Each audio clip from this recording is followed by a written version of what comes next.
Uzun PHP dersiga 35-ci qism Maysirko qo'llanishchan program olunishi yig'izib. Darslikning asos mazmuni ODBC deganimiz qo'llanishchan programma olunish yig'izi API ning bir xil hisoblanadi. API degan Application Programming Interface ning qisqartılması bo'lib, biz bu orqali boshqa xildagi sandallardan uchur o'qiy olamiz. Masalan, MS Access sandaldan uchur o'qishqim bo'ldi. Mayada MS Access sandan qurishning maqadam bosqichlarini qisqacha tunishtirib o'tsak, birinchi kontrol taxtasini boshqarish qurolini ochamiz. Uningdan sallaq uchur manbasi ODBC'ning belgisini bosamiz. Sistema DNS tanlanma kartasini tanlaymiz. Oxirida sistema DNS tanlanma kartasidan qo'shiq ko'nikisini tanlab, Microsoft Access Driver'ını tanlab tamamlashni bosamiz. Keyingi ko'rinmamizda tanlashni besib, sandan tanlash, bu sandan uchun sallaq uchur manba nomi DNSni tanlash qatorliqlarni tanlab bo'lgandan keyin oxirida jazmlash ko'nikisini bosamiz.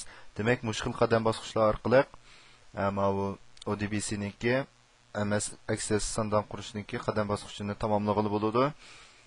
Bu mashg'ulot hamda program tuzishdagi bir qadar yuqori darajadagi saviya talab qilgan mashg'ulot o'g'ashqa buningki tafsiliy mashg'ulot jarayonini bu yerda so'zlamadik.